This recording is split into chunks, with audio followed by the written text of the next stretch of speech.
আসসালামু আলাইকুম, সবাইকে সামিয়া গার্ডেন নার্সারির পক্ষ থেকে স্বাগতম। আজকে আপনাদেরকে দেখাবো আমার বাগানের একটা লেবু গাছ।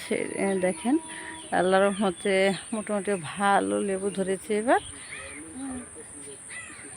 ভালো লেবু ধরেছে। এটা কিছু বৈশিষ্ট্য আপনাদেরকে দেখাবো। সেটা হলো, এক হলো এটা সিডলেস, বিচি নাই। দ্বিতীয়ত হলো এইগুলো দেখেন বড় হয়েছে, কিন্তু এখানে দেখেন আবার কিছু আছে মাঝারি ছোট ছোট হচ্ছে। হ্যাঁ, এবং ওই পাশ দিয়ে আবার ফুল এই পাশে আবার ফুল আসতেছে।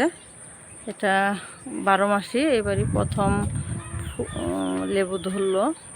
তবে আপনাদেরকে যে জিনিসটা আমি মেসেজ দিতে চাচ্ছি, সেটা হলো, আপনারা যদি এরকম ভালো জাতের একটা লেবু গাছ কিনতে পারেন এবং 12 মাসি হয়, তাহলে কিন্তু আপনারা ভিটামিন সির যে চাহিদাটা সুন্দর লেবু গাছ থেকে পেয়ে যাবেন।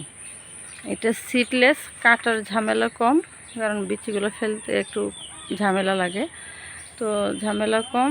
আবার এক সাইড দিয়ে বড়ো হতে থাকবে, খেতে থাকবেন, আরেক সাইড দিয়ে আবার হতে থাকবে। এখানে 12 মাসে আপনারা খেতে পারবেন। একটু দাম বেশি নিলেও ভালো জাতেরগুলো সংগ্রহ করবেন। ধন্যবাদ সবাইকে। আমাদের ভিডিওগুলো যদি আপনাদের ভালো লেগে থাকে, তাহলে লাভিভ আই2 সলিউশন ইউটিউব চ্যানেলে সাবস্ক্রাইব বাটনে ক্লিক করে অল বাটন ক্লিক করে দিবেন। আমাদের সবগুলো ভিডিও আপনারা পেয়ে যাবেন।